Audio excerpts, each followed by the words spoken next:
आमचं गाव तसं छोटं पण निसर्गरम्य. मी आणि माझी बायको एकाच गावातली. त्यामुळे लग्नानंतरही आमचं सासरी येणं जाणं खूप असायचं. माझ्या मेहुण्यांचं लग्न होऊन जेमतेम महिना झाला होता. त्याची बायको म्हणजे माझी धाकटी मेहुणी दिसायला एखाद्या अप्सरेसारखी होती, पण तिच्या वागण्यात एक वेगळीच ओढ होती. ती सतत मला लाईन द्यायची. जेव्हा जेवताना मुद्दाम जवळ बसायची. पण कधी एकटं गाठून रोमॅन्टिक बोलणं. मी बायकोला घाबरून नेहमी गप्प राहायचो. पण त्या दिवशी शेतात जे काही घडलं त्याने सगळंच बदलून टाकलं. उन्हाळ्याचे दिवस होते. मेहुण्याने मला हाक मारली, "पाहुणं, आज जरा शेतात ऊसाचं पाचट काढायला मदत करा की." मी सुद्धा घरचा शब्द म्हणून गेलो. शेतात मी, मेहुणा आणि त्याची नवी कोरी बायको आम्ही तिघच होतो.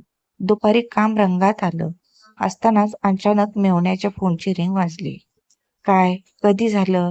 कुठल्या हॉस्पिटलला नेलंय?" मेहुणाचा चेहरा गौरामोहरा झाला. त्याच्या जिवलग मित्राचा अपघात झाला होता. तो घाईघाईत मला म्हणाला, "पाहुणं, तुम्ही थांबा. मी बघून येतो काय झालंय ते. हिला एकटीला सोडून जाता येणार नाही. तुम्ही काम आवरूनच घरी या." मग तो निघाला आणि शेतात एकदम शांतता पसरली. मी आपलं काम करू लागलो. पण मला जाणवत होतं की तिची नजर माझ्यावरच खेळली आहे. संध्याकाळची 7ची वेळ. सूर्याची लाली उसाच्या पाल्यावर शिवून जात होती. मी उसाची मोळी बांधत होतो. तेवढ्यात ती मागून आली. "भाऊजी, किती काम करणार? जरा दमानं घ्या की." ती एकदम जवळ येऊन म्हणाली. तिच्या अंगातून येणारा तो मोगऱ्याचा आणि घामाचा संमिश्र वास मला अस्वस्थ करत होता. मी लाजत म्हणालो, "अगं, पाऊस यायच्या आधी उरकलेलं बरं ना." तिने हळूच माझा हात धरला. तिचे हात मौशार होते. "बघा की, किती फोड आलेत माझ्या हाताला. शहरात राहून राहून हात किती नाजूक झालेत तुमचे." असं म्हणत तिने माझा हात आपल्या गालाला लावला. मी दचकलो. "अगं, हे काय करतेस? कोणी बघेल."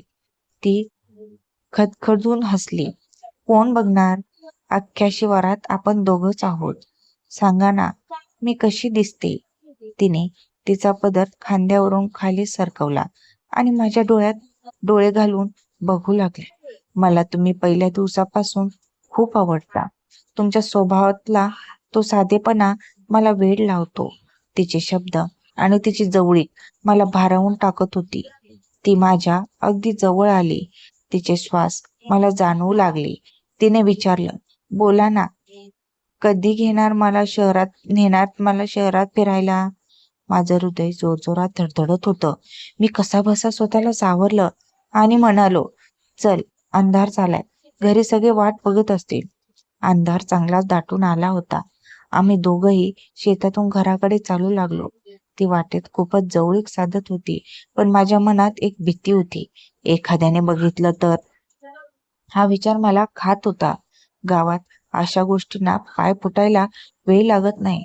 आम्ही घरच्या जवळ आलो आणि तिने अचानक तिचा अवतार बदलला. तिने तिचे केस विस्कटले आणि साडीचा पदर मुद्दाम अस्ताव्यस्त केला.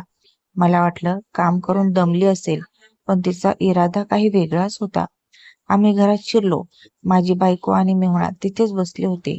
मेहुण्याच्या मित्राचा अपघात फार गंभीर नव्हता, त्यामुळे तो लवकर परतला होता. आम्ही आत शिरताच ती धावत जाऊन मेहुण्याच्या मागे लपली आणि हुदके देऊन रडू लागली. मेहुणा ओरडला, "काय झालं? रडतेस का?" तिने हुदके देत माझ्याकडे बोट दाखवलं. हे भाऊजी, शेतात तुम्ही गेल्यावर माझ्याशी खूप घाण वागले. मी कामात असताना त्यांनी मला मागून पकडलं आणि कशीबशी सुटून आले. माझ्या पायाखालची जमीन सरकली. माझी बायको माझ्याकडे शंकेने बघू लागली.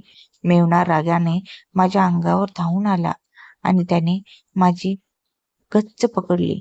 "मेहुणा, पाहुणं, हाच का तुमचा खानदानीपणा? पाहुणचाराचा असा मोबदला देताय?" मी शांत होतो. मला माहित होतं की मी काहीच केलं नाही. माझी बायको रडत मला विचारत होती, "सांगा ना, हे खरं आहे का?" तेवढ्यात माझी सासूबाई आतून बाहेर आली. तिने मेव्हणीला विचारलं, "सुनबाई, नक्की काय झाले?" मेव्हणी म्हणाली, सासूबाई, ऊस बांधताना यांनी मला मागून येऊन मला पकडलं आणि जबरदस्ती करू लागले.